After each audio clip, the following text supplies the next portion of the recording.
जल्दी से दरवाजा खोलो, मैं गौरी बारिश में भीग रही हूँ, जल्दी खोलो। चिड़िया तुरंत ही दरवाजा खोलती है और गौरी को घर के अंदर ले लेती है। गौरी बहन, आप इस तेज बारिश में यहाँ? बोले, क्या काम था जो बारिश में आना पड़ा? चिड़िया, उस मरे कालू ने झगड़ा करके दरवाजा बंद कर लिया और मुझे बारिश में भीगते हुए यहाँ आना पड़ा। गौरी, कालू, आप दोनों बड़े शरारती हो। रुको, मैं आपके बैठने के लिए घोंसला लाती हूँ। भोली चिड़िया ऐसे बोलकर गौरी कवि के लिए घोंसला लाने जाती है, मगर गौरी की नजर तो चिड़िया के रखे दाने पर थी। वो तुरंत ही सारा दाना लेकर भाग जाती है। शैतान गौरी, मेरा दाना लेकर भाग गई। रुक, मैं तुझे छोड़ूंगी नहीं। गौरी आगे आगे भाग रही थी और चिड़िया उसके पीछे पीछे। कालू कौवा दरवाजा खोले गौरी का इंतजार कर रहा था। वो तुरंत ही गौरी को अंदर लेता है और दरवाजा फट से बंद कर लेता है। दुष्ट कालू, दरवाजा खोलो, मेरा दाना वापस करो। ये मैंने बारिशों के लिए इकट्ठा किया था। आप मेरा दाना नहीं खा सकते, मेरा दाना वापस करो। छोटी चिड़िया, अब तो दरवाजा दाना खत्म होने के बाद ही खुलेगा। अगर तब तक इंतजार करना है तो कर लो। चिड़िया, आप घर चली जाएं। ये दाना कम से कम 4-5 दिनों में खत्म होगा, तब तक आप बाहर क्या करोगी? कालू, गौरी, आप दोनों बहुत बुरे हो, मैं तुम्हें छोड़ूंगी नहीं, कभी आना मेरे पास। चिड़िया दुखी मन से अपने घर आती है। कालू गौरी मजे से चिड़िया का दाना खाते हैं। वाह गौरी, क्या तरकीब लगाई, बारिश में झट से दाना खोज लाई। अब तो चिड़िया भूखी मरेगी और हम मजे से बारिशों का आनंद लेंगे। मम्मा, अब हम क्या खाएंगे? गौरी आंटी तो हमारा सारा दाना ले गई। वही तो मैं सोच रही हूँ गुड़िया, अब हम क्या खाएंगे? मम्मा, मुझे भूख लगी है, मैंने अभी तक एक दाना भी नहीं खाया था। गौरी आंटी सब ले गई। गुड़िया, मैं कबूतर के घर जाती हूँ और आपके लिए कुछ लाती हूँ। फिर चिड़िया तेज बारिश में कबूतर के घर जाती है। कबूतर भैया, दरवाजा खोलो, मैं रानो हूँ। कहो रानो, कैसे आना हुआ? कबूतर भैया, वो गौरी मुझे बुद्धू बनाकर मेरा सारा दाना ले गई। अब मेरे पास खाने को कुछ नहीं है और मेरी गुड़िया भूखी है। चिड़िया, आपको उस शैतान गौरी से सावधान रहना था, वो तो हमेशा से ही चुरा के खाते हैं। अब पता नहीं ये बारिश कितने दिन तक रहेंगी। आज का दाना तो मैं दे दूंगा, बाकी के दिनों क्या खाओगी? कबूतर भैया, कुछ तो करूंगी, ऐसी भूख से तो नहीं मरूंगी। फिर कबूतर चिड़िया को 2-4 दाने दे देता है। चिड़िया अपने घर आती है और गुड़िया को खिला देती है। अगले दिन भी बारिश बिल्कुल वैसे के तैसे थी। मम्मा, आप इस बारिश में कहाँ जा रही हो? बेटी, पेट तो भरना पड़ेगा, ऐसे भूखे तो नहीं रह सकते। मैं दाना लेने जा रही हूँ, आप अपना ख्याल रखना। ऐसे बोलकर मम्मा चिड़िया उस तेज बारिश में घर से निकल जाती है। बारिश लगातार तेज होती जा रही थी। मम्मा चिड़िया उड़ने में नाकाम हो रही थी, क्योंकि बारिश के साथ साथ तेज हवाएं भी चल रही थी। इस तूफानी बारिश में उड़ना तो मुश्किल है, अब मैं दाना कैसे खोजूंगी? चिड़िया खूब जी जान लगाकर उड़ रही थी, मगर तेज हवा के झोंके उसे उड़ने नहीं दे रहे थे। वो उसे उड़ाकर दूसरी तरफ ले जाते हैं। चिड़िया एक किसान के आंगन में जा गिरती है। अरे छोटी चिड़िया, आप इस बारिश में घर से क्यों निकली? तुम ठीक हो? कोई चोट तो नहीं लगी? माँ जी, मेरी बेटी और मैं बहुत भूखे हैं। एक कौवे ने धोखे से मेरा सारा दाना छीन लिया, इसलिए मुझे इस बारिश में ही आना पड़ा और ये तेज हवाएं मुझे यहाँ खींच लाई। फिर तो तुम बिल्कुल सही जगह आई हो, जरा रुको, मैं भी तुम्हें दाना देती हूँ। फिर किसान की पत्नी रानो को ढेर सारा दाना दे देती है। चिड़िया वो दाना लेकर बहुत खुश थी। जीती रहे माँ जी, आप हजारों साल जिए, आपने मेरी मदद करके मेरी सारी चिंताएं दूर कर दी, आप हमेशा जीती रहे। फिर चिड़िया वो दाना लेकर अपने घर आती है और गुड़िया को खिलाती है। गुड़िया बेटी, देखें, ये दाना बहुत सारा है, अब हम पूरी सर्दी चैन से गुजार सकते हैं। भला हो उस किसान की पत्नी का। हाँ मम्मा, पर बुरे कौवों को कभी अंदर मत आने देना, वो बहुत बुरे हैं। ऐसे बोलकर वो दोनों माँ बेटी दाना खाती है और अपने घोंसलों में लेट जाती है। बारिश भी हफ्ते भर तक लगातार होती है। कौवों का सारा दाना खत्म हो जाता है। गौरी, अब किसका दाना लाओगी? चिड़िया का दाना भी खत्म हो गया। कालू, किसका लाऊं? सब पक्षी बहुत चालाक हैं, बस एक चिड़िया ही है जिसका दाना मैं ला सकती हूँ। तो फिर जाओ चिड़िया के घर, उसके पास अभी भी ढेर सारा दाना है, मैंने गुड़िया को खिड़की से खाते हुए देखा है। कालू, अब क्या बहाना बनाऊं? पहले वाला तो पुराना हो गया, अब चिड़िया बातों में नहीं आएगी। आइडिया चिड़िया गोरी आइडिया, मेरे पास जबरदस्त आइडिया है। इस बार हम दोनों चलते हैं, चिड़िया से बोलेंगे हमारे घर में पानी भर गया, हम ठंड से मर रहे हैं। ऐसे बोलकर कालू गोरी फिर चिड़िया का दरवाजा खटखटाते हैं, मगर चिड़िया दरवाजा नहीं खोलती क्योंकि उसे कब्बों के पैर दिख जाते हैं।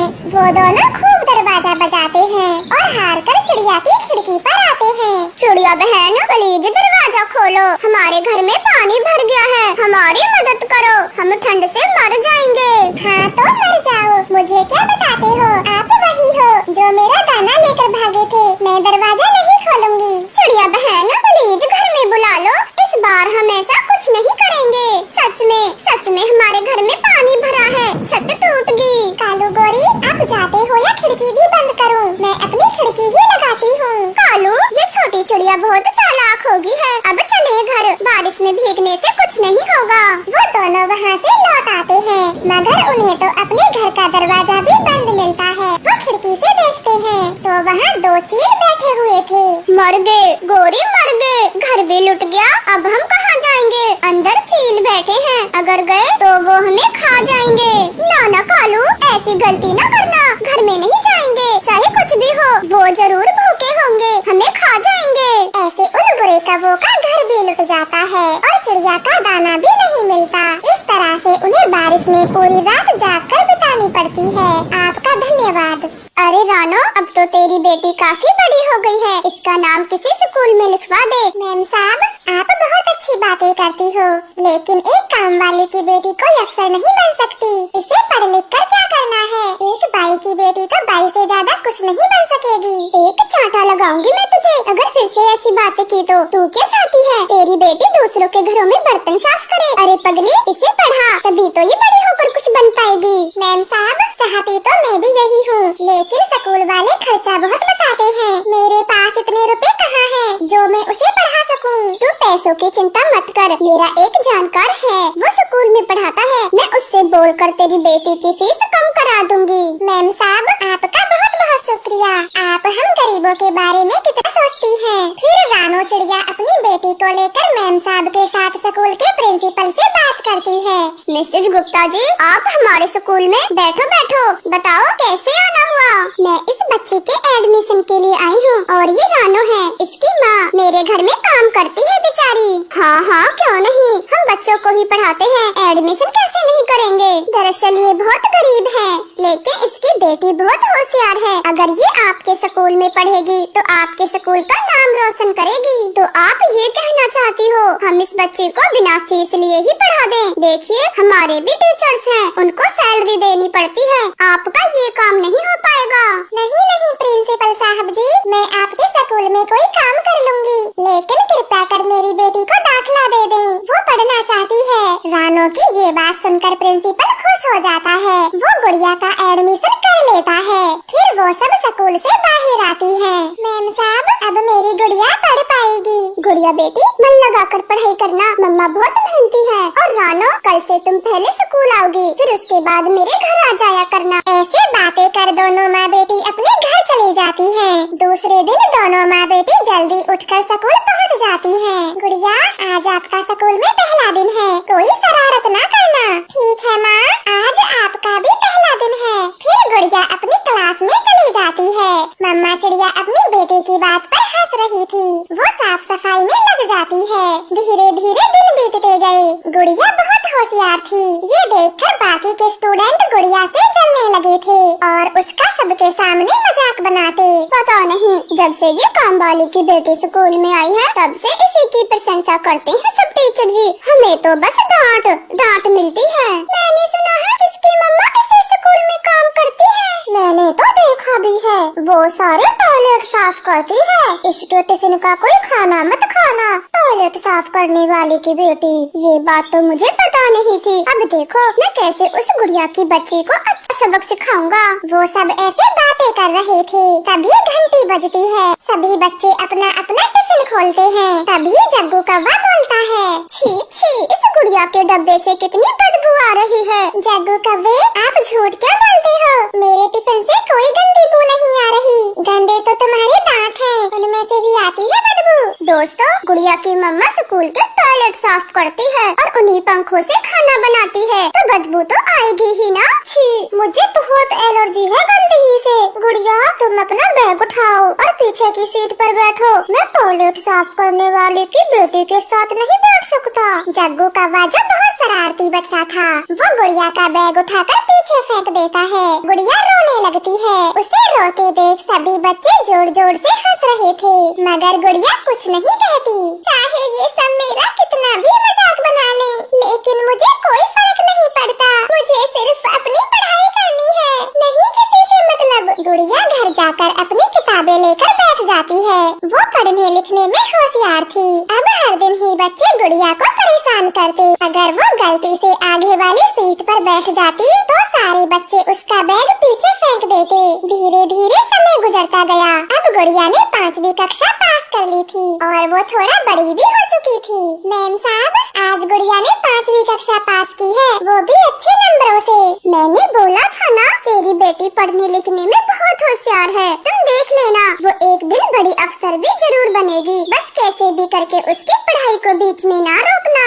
जी मैम साहब, मैं दिन रात एक कर दूंगी, मगर अपनी गुड़िया की पढ़ाई नहीं रोकूंगी। अब मम्मा चिड़िया अपनी बेटी की पढ़ाई को लेकर सीरियस हो जाती है। उसे चाहे बुखार हो, लेकिन वो काम से छुट्टी ना करती। साल बीतते गए। अब गुड़िया 10वीं कक्षा में भी पास हो चुकी थी। शाबाश गुड़िया बेटी, शाबाश। आपने 10वीं कक्षा को प्रथम स्थान से पास किया है। मुझे पूरा यकीन है तुम 12वीं कक्षा में भी टॉप करोगी। जी मास्टर जी, मैं अपना पूरा ध्यान लगाकर पढ़ाई करूंगी और आपकी उम्मीदों पर खरा उतरूंगी। फिर खुशी खुशी गुड़िया घर आती है। वो अपनी मम्मा को देखकर चौंक जाती है। मामा, तुम्हें क्या हो गया? सुबह तो आप बिल्कुल ठीक थी, आपको ये चोट कैसे लगी? गुड़िया छोड़ ये सब। बेटा, तेरा इम्तिहान आने वाला था, जल्दी बताओ तुम्हारे नंबर कैसे आए हैं? हाँ माँ, मैं हर बार की तरह इस बार भी कक्षा में प्रथम आई हूँ। अब आप बताओ ये चोट कैसे लगी? गुड़िया बेटी, मैं रोड पर चल रही थी और तभी मुझे चक्कर आ गए, मैं वहीं गिर गई। बस तभी ये चोट आई है। ये तो होना ही था। आप अपना जरा भी ध्यान नहीं रखती, आराम तो बिल्कुल ही नहीं करती, बस काम काम करती हो। हाँ चल, अब गुस्सा मत हो, खुशी का दिन है, जानबूझकर थोड़े ना गिरी थी मैं, और ये तो मामूली सी चोट है। अब गुड़िया अपनी मम्मा की खूब देखभाल कर रही थी। एक दिन गुड़िया सोचती है, मम्मा कितना काम करती है, पहले स्कूल जाती है और फिर मैम साहब के घर। मैं भी तो स्कूल जाती हूँ, तो फिर स्कूल का काम मैं ही क्यों ना कर लूँ? मम्मा कितनी कमजोर भी तो हो चुकी है। ऐसे सोचकर गुड़िया प्रिंसिपल से अपने काम करने की बात करती है और घर जाकर अपनी मम्मा से झूठ बोल देती है। माँ, अब तुम कल से स्कूल नहीं जाओगी। प्रिंसिपल ने आपको आराम करने के लिए बोला है, उन्होंने नई काम वाली रख ली है। गुड़िया, ये क्या कहती हो? मुझे छुट्टी नहीं चाहिए। कहीं तुम्हें स्कूल से निकाल दिया तो? नहीं नहीं, मैं अभी जाती हूँ और बात करती हूँ। अरे, वो मुझे स्कूल से नहीं निकालेंगे, आप चिंता मत करो, प्रिंसिपल बहुत अच्छे हैं। इस तरह से गुड़िया अपनी मम्मा को समझाते हुए रोक देती है और खुद सुबह जल्दी स्कूल पहुंचकर झाड़ू लगाती है और इसके बाद टॉयलेट साफ करती है। फिर क्लास में जाती है। गुड़िया को काम करते देख सभी बच्चे हंसते हैं, मगर उसे कोई फर्क नहीं पड़ता। वो काम करने के साथ साथ अपनी पढ़ाई भी करती। ऐसे ही समय गुजरता गया और गुड़िया आगे पढ़ती रही। वो बहुत पढ़ाई करती है, एक दिन बड़ी अफसर बन जाती है। मम्मा चिड़िया तो बहुत खुश थी। मामा, आज आपकी ख्वाहिश पूरी हो गई। देखो, मैं अफसर बन गई हूँ। अब आपको दूसरों के घरों में काम करने की कोई जरूरत नहीं। शाबाश मेरी गुड़िया बेटी। मैं क्या बोलूँ, मेरे पास तो शब्द ही नहीं है, पर आज मैं बहुत खुश हूँ। एक काम वाले की बेटी अफसर बन गई, मैं बहुत खुश हूँ। रानो चिड़िया ने अपने आंगन में 5 तरह के पेड़ लगाए थे, आम, केला, संतरे और चीकू, अनार। छोटी चिड़िया अपने फलों को सभी पक्षियों को खाने देती। वो कभी भी अपना पराया नहीं करती। सच में चिड़िया बहन, आप कितनी अच्छी हो। मेहनत से पानी लगाया खुद ने और नन्हे से पौधों की देखभाल की, और जब फल लगने लगे तो बुला बुला कर दूसरे पक्षियों को खिलाती हो। आप जैसा कोई दूसरा नहीं। कबूतर, मैंने कभी भी अपने फलों पर अपना हक नहीं जमाया, फिर भी पता नहीं वो कौन पक्षी है जो मेरे फलों को तोड़ तोड़ के नीचे फेंक जाता है। चिड़िया, ज्यादातर वो वो कौवा ही रहता है आपके पेड़ों पर, वही करता होगा ये सब। मैं तो अब का गया गया कल ही आऊंगा। ये बोलकर कबूतर वहाँ से चला जाता है और चिड़िया एक पेड़ में छुप के बैठ जाती है। वो नजर रखती है आखिर कौन उसके फलों को बिगाड़ के